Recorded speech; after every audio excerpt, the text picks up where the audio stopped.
Baldy, let's start with the breaking news. What does Davante Adams do for this Jets football team? Well, 3 years ago when Davante and Aaron Rodgers were together in Green Bay, they were a good combination, but it's 3 years. And so can they still have that same level of trust and combination that they once had? Both are older.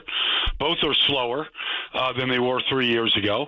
And it's a different offense. So I'm sure Aaron could get them up to speed somewhat, but we've seen so much miscommunication, including that final interception last night between receivers and quarterback, that is that going to take place going forward against, like, say, this week against Pittsburgh? Because it's they've had chances to win all these games in the last 3 losses to Denver, to Minnesota, and last night, yet they can't make any plays at the end of the game to win the. So maybe Davante's that guy. Maybe he's that guy that's going to make that play to put them over the top in these close games that they keep losing. They are 2-4. Do you really, truly think they should be a lot better than that? I think they should have beaten Denver, and they certainly had chances to win that game last night.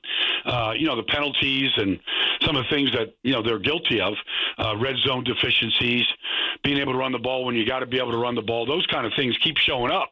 And so you go, should they have won those? Are they that much better? No, they're not that much better than these teams that they're playing, but there's only a couple of elite teams in this league. Everybody is capable of losing games, and that's what Aaron said after the game. He felt like they lost that game, that they should have scored in the 30s, and they probably should have scored in the 30s.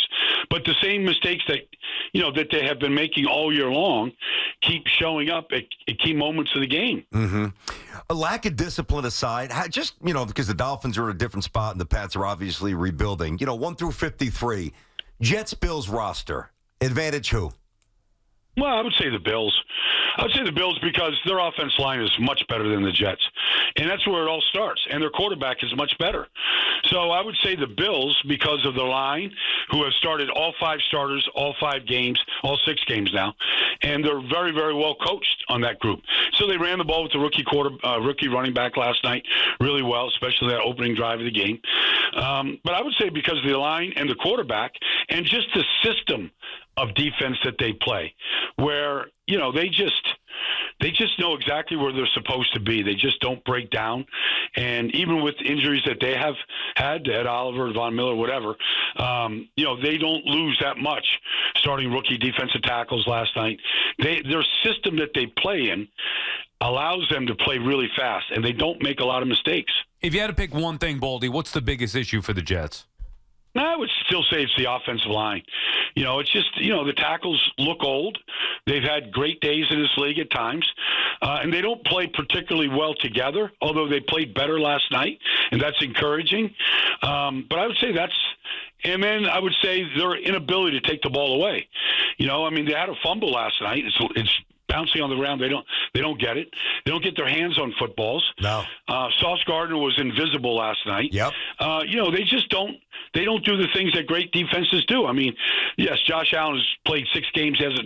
He hasn't thrown an interception yet, but they don't come close to making a play on the ball in the air. Yeah, that's what I want to get to, the defense, because right out of the gate, the Jets have a nice drive last night to start things off. All right, it ends in a field goal, but that happens. And then the defense gets run over. I've been hearing for years, Baldy, great defense this, great defense that, great defense my ass. That, to me, is their biggest issue because that's supposed to be their bread and butter, and yet you just mentioned it. Where is it? Well, they got pushed all over the place. They got guys in there that are starting that are not good players. I don't need to call them out on the radio here, but you got players in there starting that are not good players. Let's hear him. What does Javon Kinlaw do? He stinks. Outside of making some stupid penalties. I got him. He's just. There's a reason why San Francisco let him go. Yep.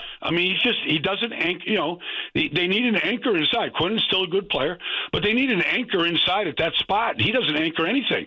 He got lifted out of the 3 technique, out of the 1 technique, and it's interesting that the Buffalo started Ty Johnson last night. Yeah. He was with the Jets. I know. And he ran right through him. So, Baldy, tell us how this works in the locker room here. What is the downstream repercussion of Rodgers calling out Mike Williams? I know you saw it, but for those who don't, he basically said, I threw it to where he was supposed to be, and he didn't do what he was supposed to do. How does that play out? Well, that's he better. That's a fractured relationship. You better fix that thing today. Otherwise, if that thing just festers and they're not in there today, whatever their schedule is this week after Monday night game, you better fix that thing right away. Because Mike Williams, first of all, he's playing with no confidence to begin with. He hit him on a little pop pass over the middle. He looked surprised the ball was coming to him. Yeah. So does he know the offense or doesn't he know the offense? I know he missed most of training camp because he was still rehabilitating from a torn ACL from a year ago. But they got him out there on the field. If he's not out, look, Alan Lazard is their best receiver right now. At least, touchdowns, catches, yards per catch. Garrett's had good games the last 2 weeks, but he's thrown it to the guys that he trusts right now. I'm kind of surprised he didn't throw to Lazard at the end of the game because he had his hand up in the air. They're running a simple divide against a high safety. Everybody runs the same route combination. I'm not sure what Mike Williams did wrong, but Aaron was throwing it to a different spot than where he was, and it's costly. But we've seen mistakes like that against Denver, where the receiver's running the wrong route from where he's throwing it. So, here's the thing. If your quarterback's got 20 years of experience and he's really smart, and he is, well, all that intelligence and all that knowledge and all that wisdom doesn't do you any good if the receivers don't see it the way you see it. And maybe that's what Davante will do. Maybe he'll see it the way Aaron sees it. They had a unique connection in Green Bay for a long stretch, and maybe that's a component at the end of these games that they'll make that they haven't been making. BT and Sal on the Fan with Brian Baldinger. Insider calls are brought to you by Hellman's Real Mayonnaise. You can purchase Hellman's at your local Walmart, Kroger, or grocery store to add extra deliciousness and creamy flavor to your game day dishes this football season. Can the Jets be fixed, Baldy? I guess confidence is a thing that that anybody could ride, but you have to start stacking some wins. And they go on the road here to Pittsburgh. I don't know who's going to block T.J. Watt this week. They better have a good game plan for him. He'll ruin the game like he ruined the game last week with the Raiders. Forcing 2 fumbles and Cam Hayward. They got guys that they know that their offense is struggling. So the defense says, we got to win these games, and they're helping them win a lot of games right now. So that's they got to beat Pittsburgh and Pittsburgh. If they get to 2-5, that's an awfully deep crypt to come out of in this with a quarterback that's already hobbling right now. So I would say that this is a must win for them this week. You can't lose your 4th game in a row right now in Pittsburgh against an offense that is. Their offense struggling more than any offense in all of football right now. Bull, before I let you go, Brian Baldinger, BT and Sal, we could talk about the erosion of some of the old linemen, getting older, whatever, miscommunication, everything that we've basically hit so far. But you've been around the game forever. There's a direct correlation to a good team and a bad team. Do you have good ownership? And the Jets don't. Mm-hmm. Well, it always starts at the top. Everything starts at the top. A lot of these decisions, whether it's the trade for Hassan Reddick that blew up, and now he's, I guess, free to go seek a trade. You could just kind of check the boxes and all the bad decisions that are being made. It does start at the top, and so they're all in for whatever that means, and it's a 1-year deal for everybody. Everything's going to get blown up if this thing doesn't end up in the playoffs, and that's the only way that this thing can be salvaged if they get to the playoffs. Baldy, let's talk some Giants here. A huge game for them coming up Sunday, 1 o'clock, MetLife Stadium taking on the Eagles. Giants 0-2 in the division, record 2-4 overall, though I'm seeing some good things and some foundational pieces being put together here. I'm seeing it that the quarterback is the biggest problem. You watch the film. What are you seeing for why the Giants are 2-4? The quarterback's the biggest problem. It just is.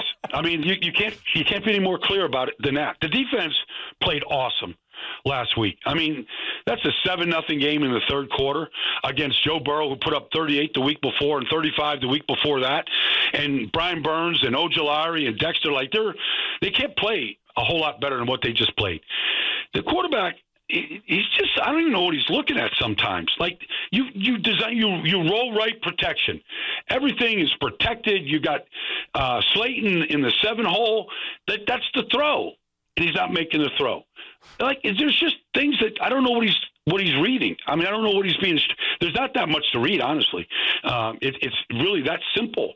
And he's holding the ball, and he's frozen. And your quarterback has to make these plays. There's no reason why they should have been shut out in that, and score one touchdown that whole game, and probably don't even score if you don't get that defensive pass interference penalty where they get the ball at the 1 yard line. The quarterback has to play better, and you just wonder how much longer. Like, he played well the week before against Seattle. Maybe if Neighbors comes back, that'll help. He did. But you can't win games by hiding your quarterback. Yeah. I almost feel like they're doing everything they can to hide him right now, but you're not going to win any games doing it. Well, do you see enough on film, concept-wise, when, and I think it's going to be this year or this offseason, when Dable finally gets his quarterback, that this offense looks like it's going to be really impressive and interesting? I don't know if it's going to be, Detroit Lions interesting, or some of these other teams, Washington interesting, these teams that are putting up big numbers and do really creative things every week. You got to get the basics down. I mean, curl flat, and there's certain overload principles against certain coverages that are just there that everybody runs. You have to execute them. They didn't complete one deep ball the whole game last week. Everything is either over the head or out of bounds. I mean, there's certain things you got to be able to do in this business right now. And the line's good enough right now. They're playing well enough. Tracy's been a spark. He's a pretty good player, but right now the quarterback has to play better. There's no reason. That Cincinnati they gave up 41 the week before to Baltimore. They couldn't stop anybody. Washington scored every single possession they had. I just think right now, against Cincinnati, that is, Cincinnati's defense, I mean, they were the biggest surprise in that win the other day is how well the defense played. Everybody in that defense is looking at themselves going, hey, maybe we can turn this thing around. Baldy, final thing here, real quick. Bigger issue, like the NFC East here. McCarthy and Sirianni, do you think both make it through the season? Well, that was awful. That was two awful home games. Philadelphia found a way to win it against a bad team. I don't know how long Mike can, but the roster isn't good in Dallas, and so I'm not sure what Mike can do with it.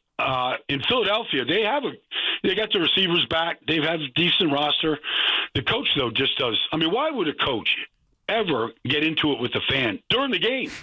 I've never seen that before. Like, what are you thinking about? I know you don't call plays, but what is a coach getting into it with the fan for, especially in Philly? I did that game on Sunday. I heard them booing, and they deserve to be booed. They get a blocked field goal at the end of the half to tie it up at halftime. And he's getting into it with fans. What is that saying about your head coach? Well, Sal thinks he's a doofus. He's a doofy clown that's been overmatched. The aberration, to me, the shock, and it just shows you how much the talent won out, was that he actually took a team to a Super Bowl. I mean, I look at him, how can you take him seriously? Shaving his head, yelling at the fans. I mean, the team is, and maybe this will be a nail in the coffin if the Giants could beat them somehow at MetLife on Sunday. I mean, we'll see. You think that's possible, Baldy? Giants get a win on Sunday? It's possible because defensively they're not a good team, and if the quarterback plays better, I mean they don't have a great pass rush. They don't do a lot defensively. They got two rookies starting in the secondary, like the Giants do. They beat them Week 18 last year. They beat them badly last year. This is an NFC East. This is not the NFC East that we're used to seeing right now. So this is not Parcells and Gibbs and Buddy Ryan or Landry or whatever. This is different. So this is a winnable game for the Giants. It just is. I know Saquon's coming back. I'm sure he circled the game. He struggled last week. They couldn't run the ball against. I'm sure that the Giants defense thinks that they can. That they can put up a performance like they did last week, that they'll have a chance to win it. Thank you, Baldy. We appreciate it. Yep, my pleasure, guys. That was Odyssey NFL insider Brian Baldinger, host of the Best Football Show podcast.